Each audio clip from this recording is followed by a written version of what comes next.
Hello and welcome. We have Vishesh with us. Vishesh, welcome to the show.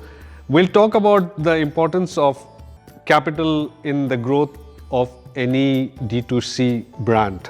What role capital plays at what stage of their growth? What are the types of available capital for any brands who would be starting out, and what kind of capital they need to begin with? Thank you so much. I think capital today we are lucky to have various kinds of capital available for any D2C brand, and it depends on a founder, and actually it's a smart thing to do to choose the right kind of capital at different stages of life. For example, if a brand is just starting up, it's a better option to actually go for a startup loan kind of a structure where you can at least use that kind of capital to get to a certain stage, get your early sales going, get a certain revenue going, and that is when you are prepared to reach out to the venture capitals and equity investors. After a little bit of your growth story and your product PMF or product market fit has been established, and that is when you kind of reach out to a venture capital to raise your first seed round. And of course, equity investing is always available throughout your journey, but it's also important to choose if you need capital for a short duration of time. For something like R&D or upfront investment or research or upfront brand investments, an equity investment is a great idea. But when you want money for just inventory financing or working capital or short-term festive marketing, that is when I think there is a different kind of capital available that we call revenue-based financing, or you can just probably say short-term credit, invoice discounting. There are many versions of it. Everything comes out to be the same thing. Right. It's a short-term credit financing where someone can raise money on back of a purchase order or invoices or revenue trend or sales trend and use that money for the time frame of 6 to 8 months, get through this certain cycle and then return that money. So you save on your equity, so you don't have to dilute, right, and you get that money. So right. These are the current available capital sources, and stages of course depends on your personal comfort. If you have a visibility of certain sales, it's always better to use the short-term financing versus equity financing. Right. Some companies tend to go overboard by raising capital. As you said, there are a lot of capital chasing a lot of companies. What is a good debt to equity ratio for a startup? See, there is no defined ratio. Okay. What is important is you use as per your needs. Okay. Right? If you are raising money, so if you want to put a formula to this, it's a very easy formula.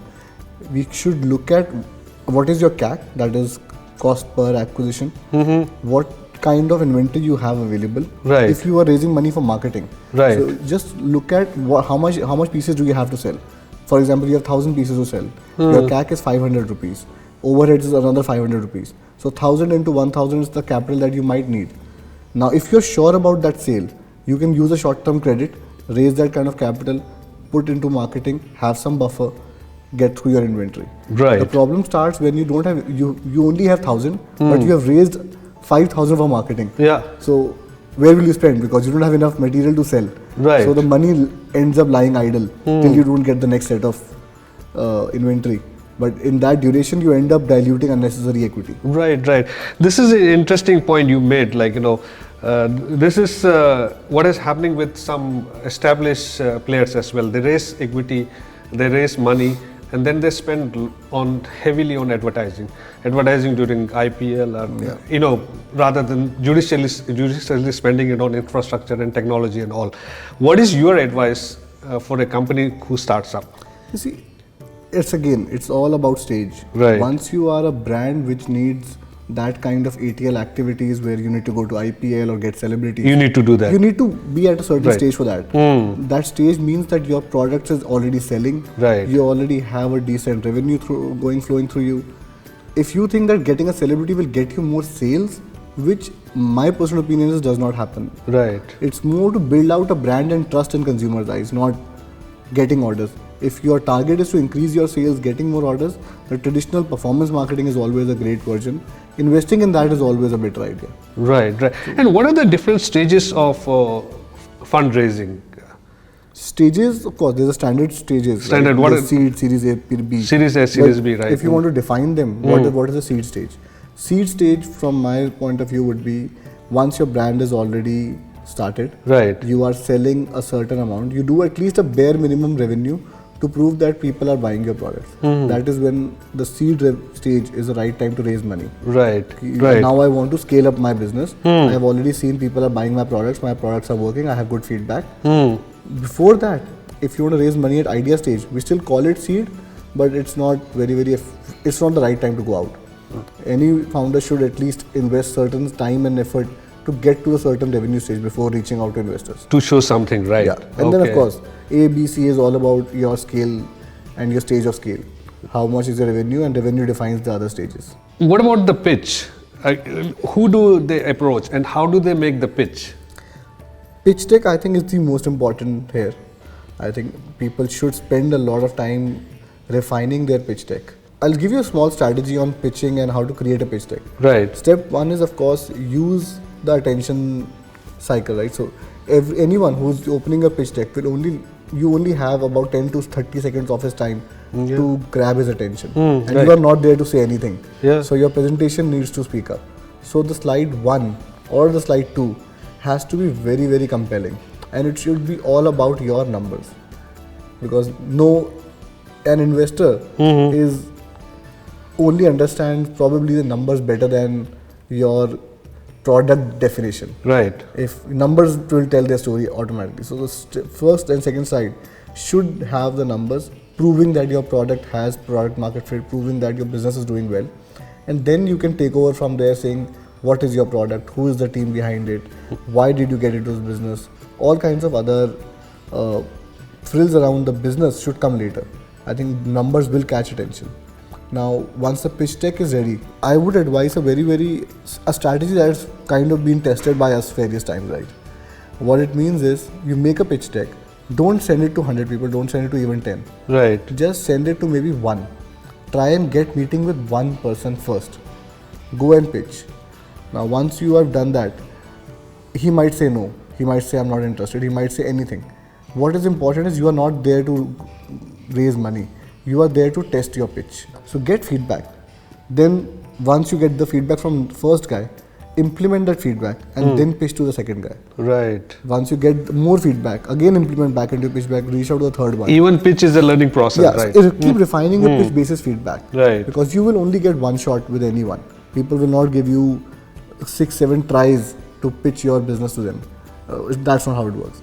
So it's ideally the best version of it is try, pitch, learn, implement, refine your pitch, go back.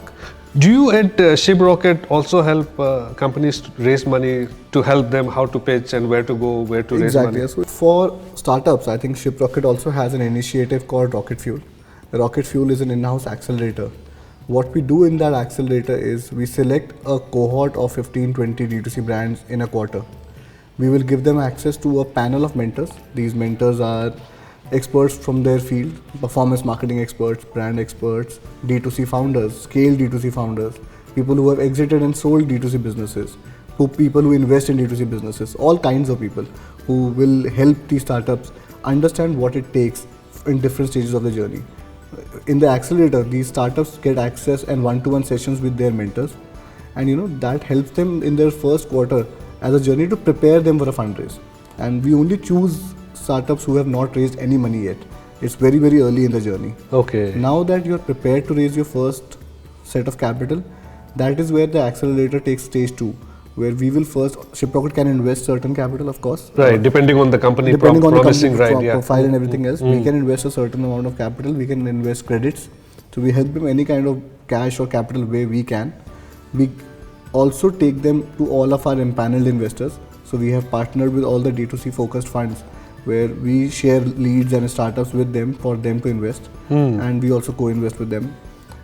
Even for growth stages, if you have reached a certain stage, even if you are series A or B, we also have a different set of investor panel, where we take them to a certain growth cycle. How much is the investment size in that range? See, seed checks are as low as 100K, as high as $1 million, that included from all of our partner investors. Okay. So that happens as a group, where there is a group of investors behind us, and we also join them, and also we prepare the startup before we take them to these investors, because we know what investors are looking for, and we that is how we actually use and that information and make them ready to pitch. Right.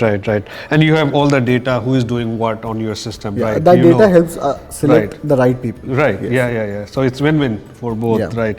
So, if I may ask, how many companies have you helped through your rocket fuel program? So I think it's a year-old program. We are at our 4th cohort. Okay. Right now, I think So throughout our journey, already done 70, 80 70, companies. 80 Companies. brands have gone Right. through the program so far. I think almost 30, 35 of them have raised capital.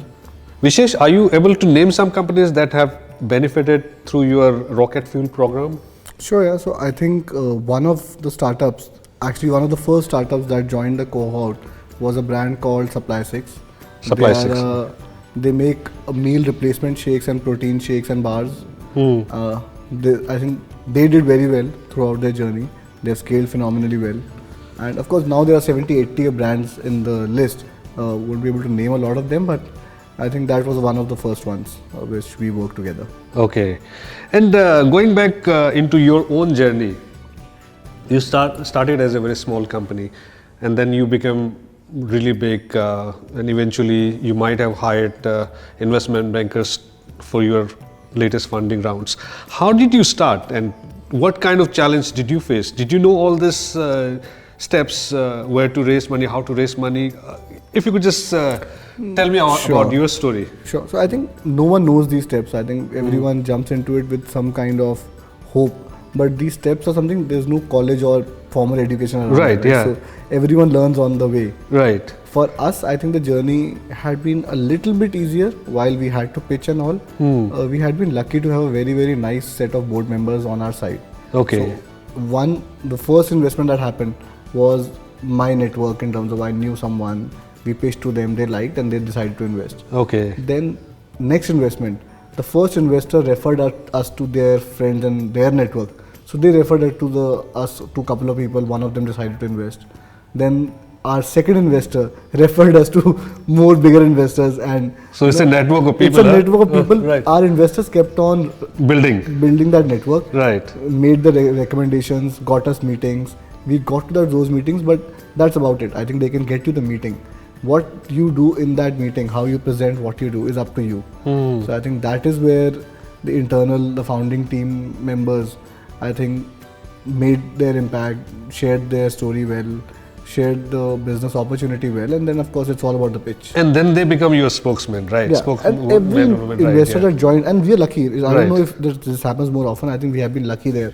So all of our board members had been our spokespersons mostly in the community of their investors, and they always made sure that they kept voicing what we are doing, how we are performing to their friends and their network, and we kept getting inbound meeting invites and stuff like that. Right. You talked about attention span of the investor.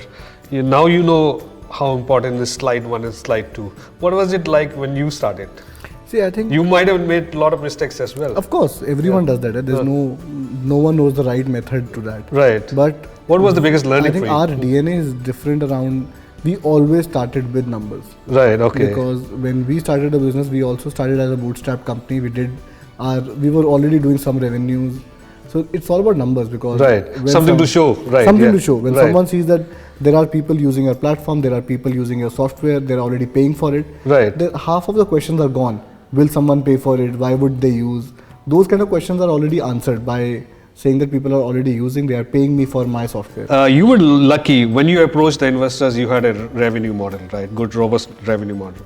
But some companies don't have the revenue model. Like, say their potential might be really good in future. What advice would you give to companies which don't have a revenue model at present, but the prospects are really good? See, it's all what service are you offering is different, right? So every business is not the same. For some businesses, revenue model follows after you reach a certain scale. Right. So market adoption and scale is more important than revenue in the first couple of years to reach to that level. So it's not always about the revenue model. It's about what business are you in. And for some businesses, it's important to reach to a couple of million users before they can get to a revenue model, which is also fair.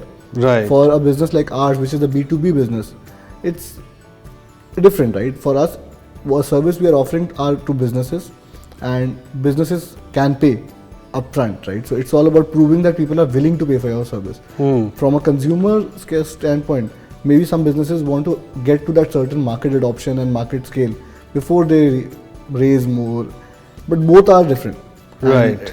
And raising money to scale and raising money to invest in technology are two different things. Right. And right. both are fair in the ecosystem, and people raising money, till the time you are careful in investing, where you are investing that capital, how are you using that capital, and you're not burning. So till the time you're acquiring users that are here to stay, it's all fair. What's your advice to an upcoming entrepreneur? Some people say this is the best time to become an entrepreneur in India, because the market is growing, market has just started to pick up, and there are a lot of capital available. See, I think any time is the best time. Okay. 10 years ago was the best time for some kind of businesses. 5 years ago for some other kind of businesses. Today for some other kind of businesses. Something. It's always a great time. Just go and start. There's no time. There's no time. Right. There's no perfect time. At least try and start. Yeah, right. There's no perfect time because, time for a certain kind of business is different, right? Right. There was a time for marketplaces. There was a time for different kind of businesses. So yes, you'll have to see and change it with time, which is important. But there's no right time to start. But yes, today it's easier to start. Let's put it that way. Right. Versus 10 years ago. Today there are resources, there are technologies, there are support functions, there is ecosystem. There are a lot more investors willing to back you. The mentors, the whole ecosystem. The whole ecosystem is Right. much more mature than it was 10 years ago. Right. So access to a lot of resources which weren't available 10 years ago will actually make the job easier today. Right. A lot of people wanted to start out, but they're hesitant. There is an initial hiccup. How do I start business? What advice would you give to them? It was asked in our previous discussion. One person said, "How do I start? It's too overwhelming." See, if you already are overwhelmed with the idea of starting up, that means there are certain things holding you back. That could mean there are certain commitments towards your current lifestyle, current family. I think it's always, if you are in that stage of your life where you are not responsible for other people and there's no other kind of responsibilities at you, and then it's all about taking the plunge. Right. Go try. What can you lose? So now we'll have some audience questions. Question number one, Vishesh, the gentleman is asking, I'm a small business owner and with little revenue. How do I get the required capital? This is something which you have already answered, but if you could just elaborate on that.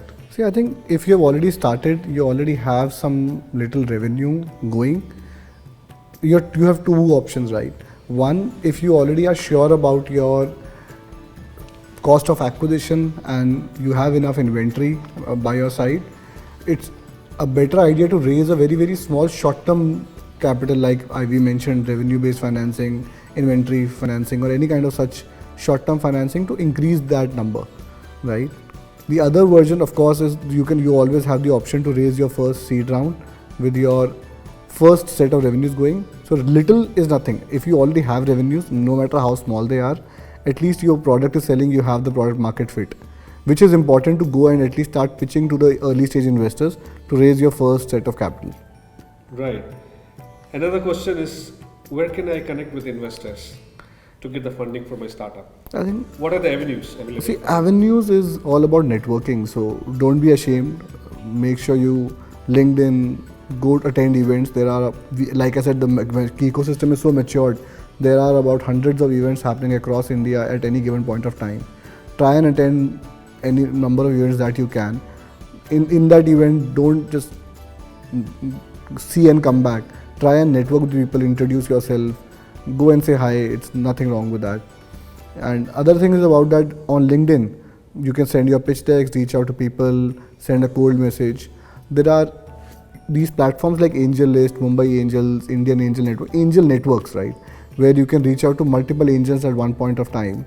So those are the few avenues where you can at least approach your first set of investors. Sure.